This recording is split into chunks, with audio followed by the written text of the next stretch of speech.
Milo Yiannopoulos, our Breitbart tech editor, here to respond to Hillary Clinton's speech, calling all of you, the listeners of Breitbart News Daily, the readers of Breitbart News Network, all 31 plus million of you, and pretty much all of the electorate racist yesterday. Milo, what do you think of Hillary Clinton's speech in Reno, Nevada yesterday? Hey, buddy. Well, it's remarkable, isn't it? The last 20, 30 years, Democrats, leftists in America in general, have been engaged in this project of name-calling, smearing, pearl-clutching, this sort of fainting couch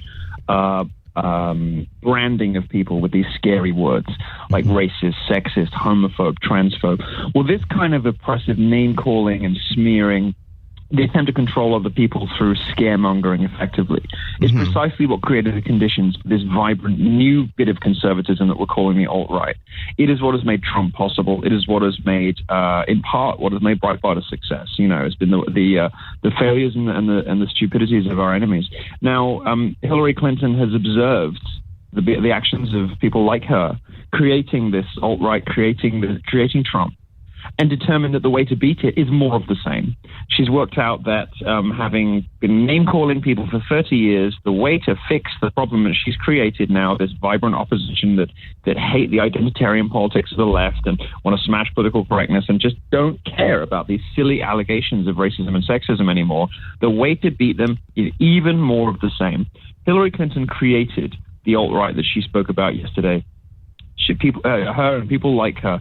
And now she thinks the solution is to keep calling people names, is to call even more people names, is to widen the net of name calling from a couple of people she doesn't like on the internet and her political opponent to millions of Americans who she is now describing as racist and sexist. Well, I think the message to the American electorate is very clear.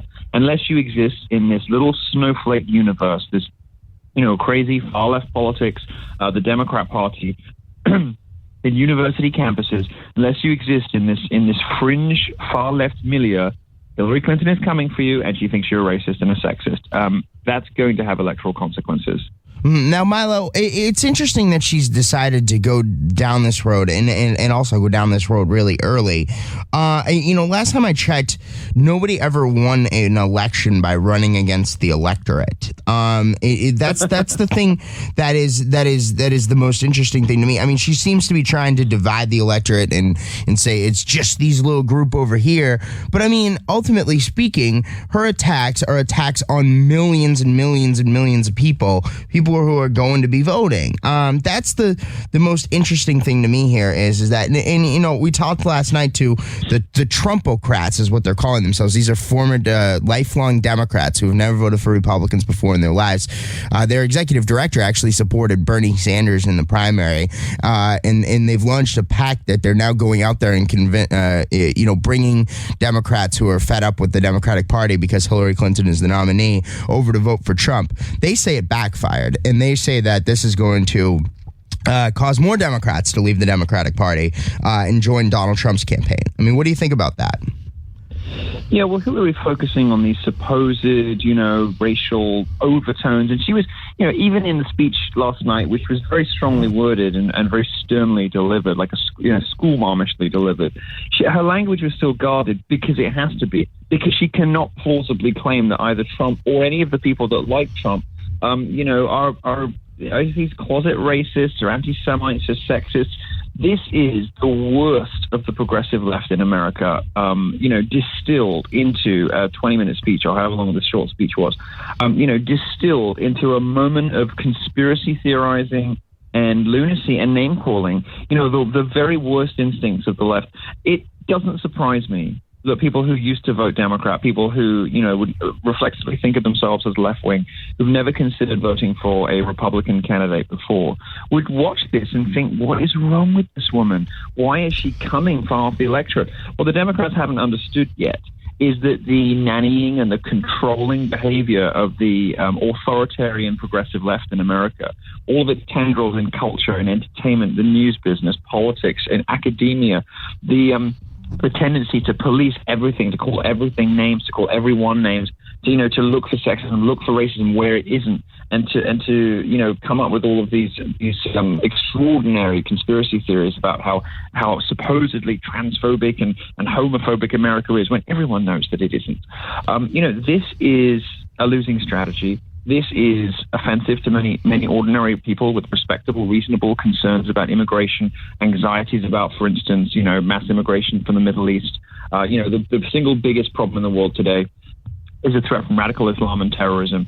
And Hillary Clinton is saying she wants to extend Obama's, open arms to Syrian migrants. And we know in Europe that Syrian migrants bring with them huge numbers of terrorists and all kinds of other social problems. Women, minorities, gays, all this kind of stuff. She is attempting to bring in cultures that are genuinely racist, genuinely sexist, genuinely homophobic. To say nothing of whatever their opinion on trans people is, these backward, barbaric, medieval Muslim cultures that she wants to bring into America in their hundreds of thousands. But she has the audacity to turn around and call ordinary, decent Americans racist and sexist. I think it's appalling. Now, Milo, after the event yesterday, I don't know if you saw this, she was going and tasting chocolates, I guess, that some local chocolatier was giving out. And needs to keep her sugar levels up. I think so, yeah. And reporters started asking her if she'd take questions. She hasn't done a press conference in over 260 days. I think we're at 265 now. I don't know. I'll have to go check the exact number, but I know it's more than 260 days. And reporter, she just brushes it off. She's like, "No, I'm not doing questions. Give the reporters chocolate." Right? Like, I mean, the attitude is so brazen. What do you think about that? Well, that should remind you of something, again, from European history, that phrase, let them eat cake. If this is the mark of the patrician, aloof, abstracted, divorced royalty, and this is clearly how she thinks of herself, and how many Democrats think of her, because this was an anointing, her nomination. Despite the fact that the march of progress, the arc of history, all the momentum and pressure is toward Trump and Sanders now. Hillary Clinton was anointed like the royalty she considers herself. And that comment, like give the reporter some chocolate, that is let them eat cake for 2016. And I think we're going up with a headline very soon. We all know what happened to Marie Antoinette. All right. Well, Milo, thank you. I think we're going up with a headline, hiding Hillary 265, let them eat chocolate. Milo, I want to thank you. I know you're a very busy guy, so I'm going to let you go. Milo Yiannopoulos there, our Breitbart tech editor.